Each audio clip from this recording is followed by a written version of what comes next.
This story happened to me a few years ago, in 2001, while working the night shift at a gas station on the highway outside Houston, Texas. I always drove to work in my car. The gas station was in a desolate place, with only the highway and mountains around it. Even though I worked the night shift, I had many customers, mostly truck drivers or regular cars, who stopped by to get gas, buy food, or use the restroom. So I never felt alone. That night, I was working as usual and selling candy to a customer. A man came in, around 35 years old, very tall and big. He went to the back corridor where the refrigerators were, pretending to choose a drink. After seeing off the previous customer, that man left too, and only the new guy and I were left at the gas station. I was waiting for him to pay, but as soon as the previous customer left, he turned around from the end of the aisle and looked at me with angry eyes and a mocking smile.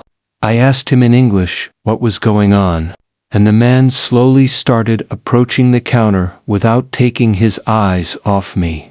As he got closer, I saw that his hands were covered in blood, and there were splatters of blood on his face.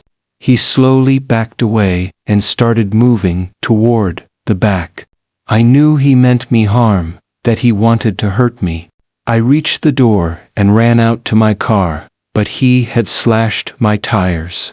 Cell phones weren't common back then, so I had to make the calls I needed to make from the store's phone. I didn't know what to do. I just prayed that a car would come by, get gas, and help me. But no one was passing by on the road. I saw that man come out of the store and head towards me. He was following me, with a mocking smile, as if he wanted to hunt me down. I ran to the back of the gas station. I thought the back door might be open, and I could go inside and call the police, but the door was locked. A few hours earlier, when I turned around and came back to the front, I saw a man's lifeless body. He wasn't wearing any clothes. I was very surprised to see him. I had never screamed so loudly in my life. At that moment, I looked in every direction to see where that man was, because I had lost sight of him. I walked quietly to the front of the store to see if he was there, but no one was there. I gathered my courage and ran to the door, rushed inside, and checked to see if the man was inside. Luckily, he wasn't there. So I quickly locked the main door as best I could and picked up the phone to call the police. But the man had cut the phone wires. I was lost. I had no other choice but to wait for someone to come and help me. I looked out the shop's large window, and suddenly the man was standing for meters outside the entrance, watching me without taking his eyes off me, and his smile was growing wider and wider. I could see that he was enjoying cornering me, and that I couldn't ask for help. We stayed like that for about half an hour. I couldn't take it anymore. I wanted to leave, to escape, but I was cornered. It seemed intentional that no one came to the shop. Very few cars passed by on the road, but I couldn't go outside and ask them for help. Locked in that shop, I wondered if I would survive. I was tired of the frustration of not being able to do anything. I decided to take the scissors from the cash register, go outside, and run as fast as I could, because I knew the man would kill me anyway. I had to fight, so I gathered my courage and opened the door. The man looked at me and smiled with a huge, terrifying grin, revealing his almost rotten yellow teeth, and he didn't take his eyes off me. I took a slow step to see what he would do, and the man took 2 steps toward me. I could see he was enjoying this. I froze, not knowing how to react, and decided the best thing to do was to go back into the shop and lock myself in. The man started advancing, stopping just 2 steps away from the shop door. I couldn't stand this psychological game he was playing anymore. I yelled at him, "What do you want? What do you want from me?" But all I got in return was a creepy smile. The man pulled out a huge knife and started scratching the glass of the door. He enjoyed playing with my mind, tormenting me before ending my life.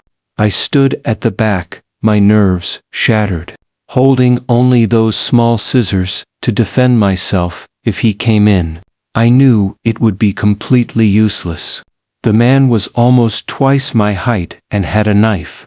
I had no chance against him, and it was clear he was a psychopath, and this was his first time killing someone. At that moment, I saw a car park where the gas hoses were. A man got out of the car and was coming towards the shop to get gas. I saw the man and tried to warn him. I yelled with all my strength not to approach, to run away. But it was too late when the man saw me, because when he tried to run, the man caught him, and you can guess what he did to him with that knife. Witnessing this event shocked me. I couldn't move. The man took the gentleman's body to the back of the store. I knew I had to run at that moment, but I couldn't. My body wasn't responding. I was frozen. Tears were streaming from my eyes. But I couldn't move. I was just watching. Then he went to the gentleman's car and parked next to mine. Next to my car, and punctured its tires too. Then he came back to the front of the shop and started watching me. His smile was getting bigger and bigger. His eyes were piercing. There was only pure evil in them. No soul, nothing, just evil. Slowly, I began to react, and finally, I could move. I knew I had to fight for my life, or I would end up like those 2 people. So I decided to run away through the back door. I knew that when he saw me running backwards, he would do the same, so I had to be as fast as possible. I grabbed the scissors and ran backwards without thinking. I opened the door and ran as fast as I could toward the hill. I could hear the man running after me with huge strides. I can't describe the terror and adrenaline rush I felt at that moment. The man was behind me like a predator hunting its prey. I kept running until I reached the road. The man was only 2 steps behind me, but suddenly I heard sirens in the distance. They were from a police car. Suddenly, I stopped hearing the man's footsteps. When I turned around, the man was gone, lost in the forest. I kept running and signaled to the police car. Finally, they saw me and stopped. Since my English wasn't very good, I explained everything as best I could. They put me in the patrol car and took me to the station. I was still very scared and didn't want to get out of the car. So I stayed in the car while they searched. But they couldn't find the man. They only found the bodies he had left behind at the gas station. They called for backup, and soon more patrol cars and an ambulance arrived. They took me in for questioning and showed me a photo. I said, yes, that was him. They told me he was an escaped inmate from a mental hospital, that he was very close by, and that he had been searched for all along that road. They said he was a very dangerous, empathy-deficient psychopath who enjoyed hunting his victims. I started crying because I still couldn't believe I had escaped. If it hadn't been for that patrol, he would have been 2 steps away from me. If it hadn't been for that patrol, he would have been 2 steps away from catching me. I returned home with severe trauma. 2 days later, I learned they had caught him and put him in a maximum security prison. But I still kept seeing him in my dreams every night. I saw him standing in front of my house, following me. I went to therapy for several years, and it helped me a lot. But this incident definitely affected me for life. I will never get over it. I know my story isn't about ghosts, but believe me, the living are far more dangerous than the dead. Before moving on to the next story, I'd like to ask you to leave a like on this video to let me know if you enjoyed the content. Thank you very much. Let's continue. My name is Gustavo, and I worked at a gas station outside my city. I worked the night shift because I had to go to university during the day. The gas station was a few kilometers away, with no buildings around it, just mountains. It was a very quiet place. In fact, almost no customers came at night. At most, 5 customers would come. That's why I liked it here, because I could do my work without distractions. I wasn't afraid of being alone, but one night, everything changed. It was 2 a.m., and I had my headphones on while finishing my school notes. Suddenly, a very elegantly dressed woman entered. She was dressed very stylishly. She walked to the end of the corridor, and I could see her standing there, looking outside through the security mirror, doing nothing. I took off my headphones and was ready to come to the cash register to pay. But when she remained in the same position for a few minutes, the situation became quite strange. I dared to ask her if she needed help, but she didn't answer. At that moment, I realized that something was wrong. So I left the cash register and walked towards where the woman was standing. The woman was still standing at the end of the corridor in the same position, looking outside, but what caught my attention was that she was barefoot. Her feet were very dirty and had some wounds. Everything was very strange because, as I said before, she was very well dressed and looked good. I asked her again if she needed anything, but she still didn't respond. So I walked away from there and looked outside to see if anyone else had come with her. But there was no one outside, not even a parked car. The place was deserted. I wondered how the woman had walked there. It was impossible because it took 30 minutes by car from the city to that gas station. I was starting to get uncomfortable with the situation, so I plucked up the courage to ask her how she got there, if someone had dropped her off, but again, she didn't answer. I was getting very nervous. I wasn't prepared for this situation, so all I could think of was to tell her she had to leave, that she couldn't stay there if she wasn't going to buy anything. She turned to me for the first time, but her eyes were filled with fear, and she whispered, "He's coming to get me." I asked her who he was and if I should call the police, but she didn't answer. She just started sobbing uncontrollably. Staring outside with an inexplicable terror, I immediately locked the door and called emergency services to explain what was happening. The operator told me they would send a patrol, but it would take at least 20 minutes because, as I said, the gas station was far from the city. I hung up and told the woman to stay calm, that the police were on their way. I continued to watch the doors and check the cameras outside because I thought someone wanted to kidnap her or was looking for her. To be honest, I imagined many things. I grabbed the baseball bat I always carry with me in case I need to defend myself, because you never know what might happen working there early in the morning. Robbers or drunks might show up and not want to leave. I gathered my courage and went outside to check, but no one was there. Only that humming sound could be heard. It was completely silent. I went back into the store, but the woman was no longer there. I looked for her in the warehouse, in the restrooms, everywhere, but I couldn't find her. It was impossible for her to have left without me seeing her. I looked at the back of the store for a few seconds, but I didn't stay even half a minute. I didn't know where she had gone, so I decided to check the cameras to see where she had gone. When I checked the recordings, I saw something that froze me. There was a figure in the image wearing a black cloak. Her face and body were not visible. It was standing in front of the window. At the end of the corridor, where the woman had been standing, the figure was looking into the store.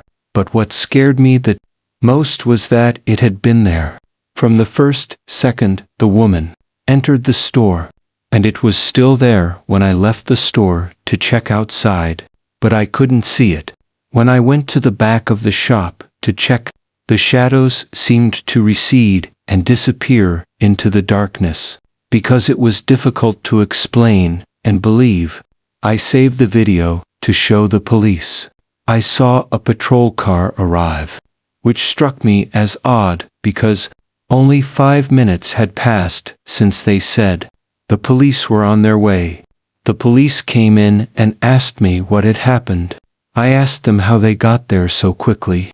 They told me they were nearby because there had been a violent accident just 2 kilometers away, where a woman had lost her life. I didn't pay much attention to that at the time.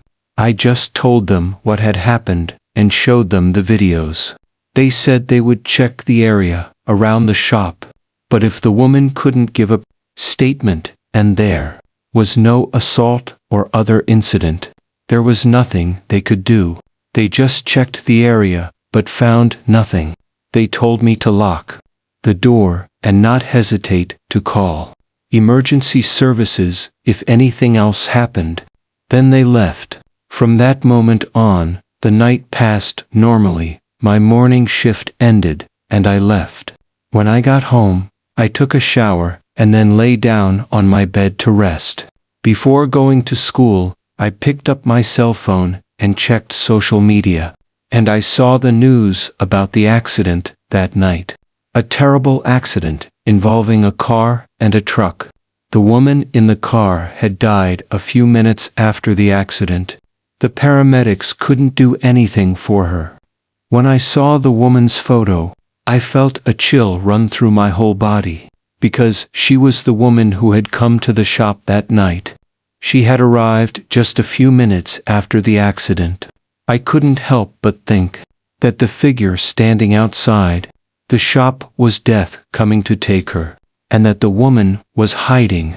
She wanted to fight for her life, but unfortunately, she lost the battle. This story I'm telling you is a true story, and it still gives me nightmares to this day. My name is Alfonso, and in my youth, I worked as a cashier at a gas station.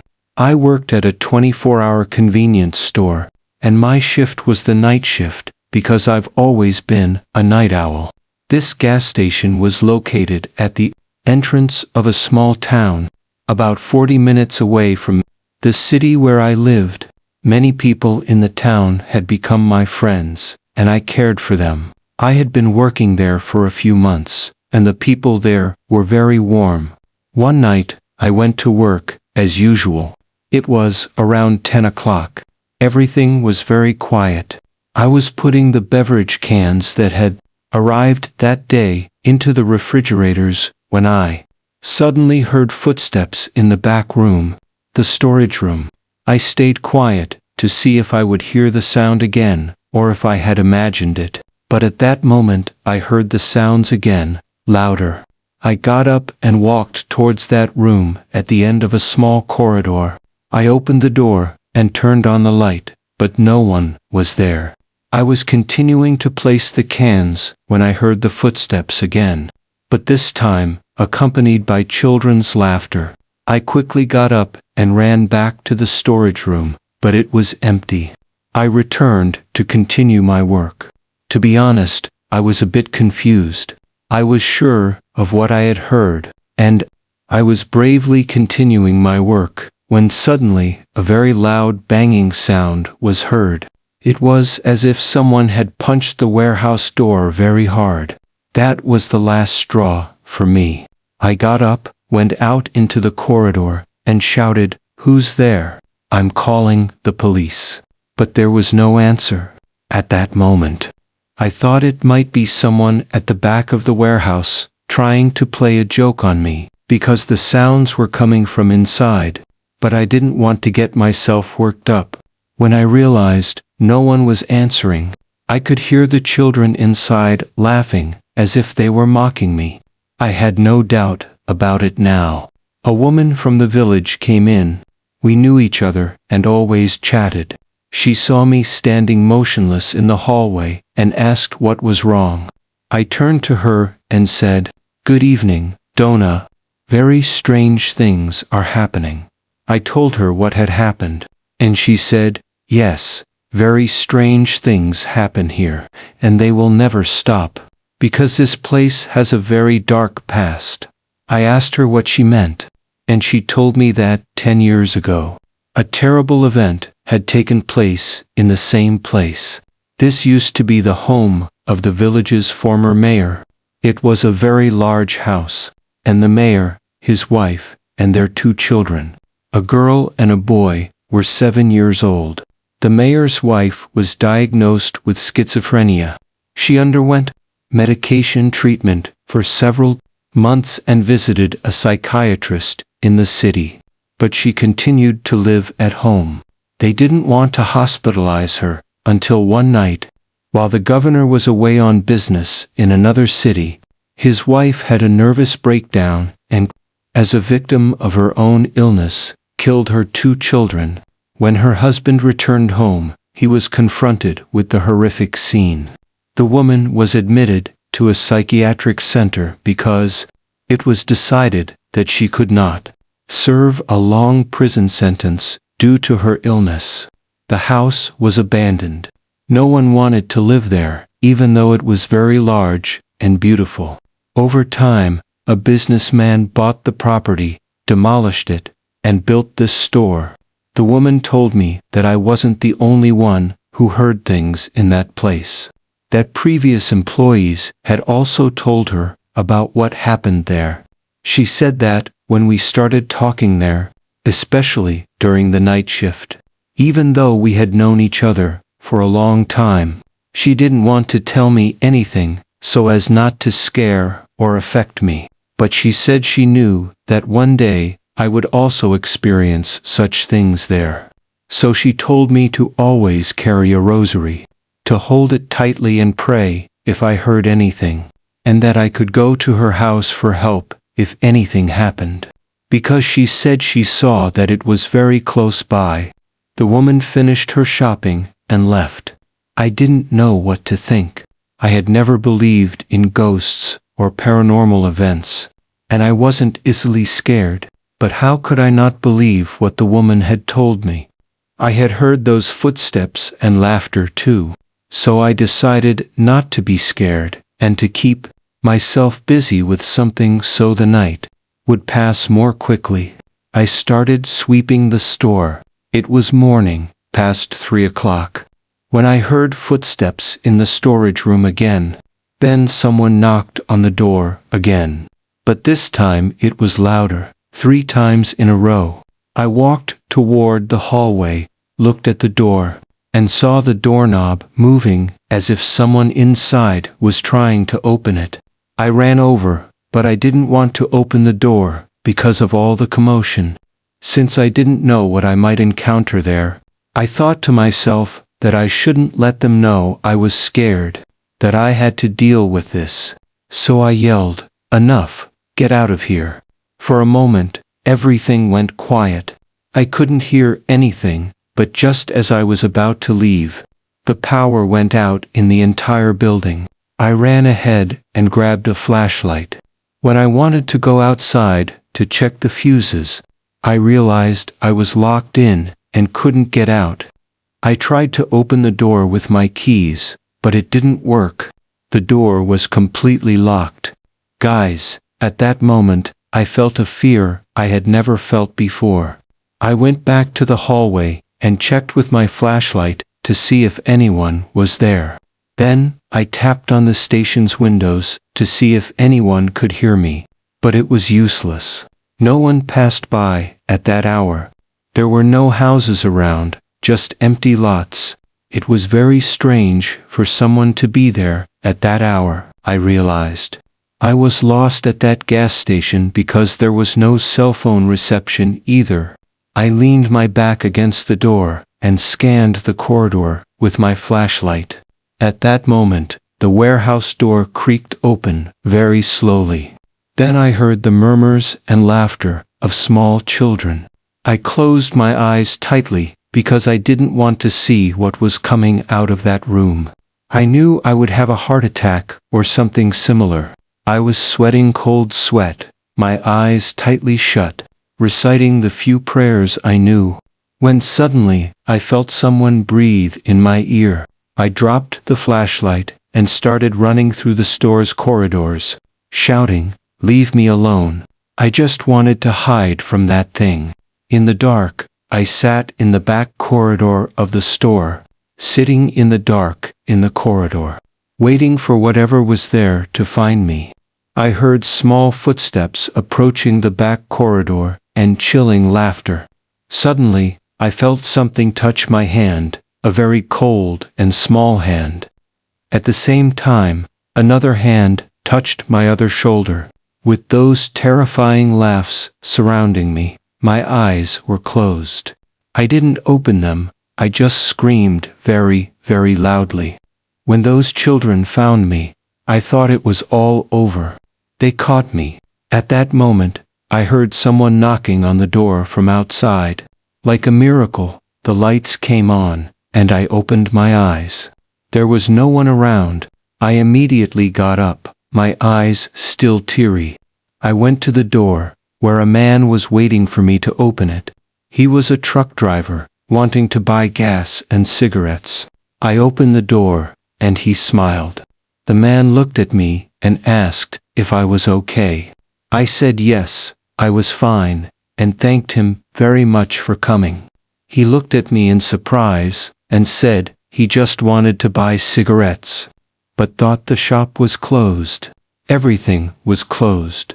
But he decided to knock on the door because he saw my parked car. I thanked him again and took his money before he left. I gathered my things and closed the shop. I went to the house of the village woman who had told me the children's story, knocked on her door, apologized for the late hour, and told her that the most terrifying event of my life had happened there. The woman let me in and hugged me, saying she knew something like this would happen to me sooner or later, because most of the employees who worked the night shift at this gas station quit shortly after starting. I had been the longest-serving employee. She said she thought it was because of my courage, because those spirits seemed to enjoy me being afraid of them, given the many stories told in town. I waited until morning and returned only to hand in my resignation. I never went back to the gas station, and I don't know what happened there or if they're still running the shop. But whatever happens, those spirits will stay there and chase away anyone who stays alone at night. Anyone who wants to be alone at night.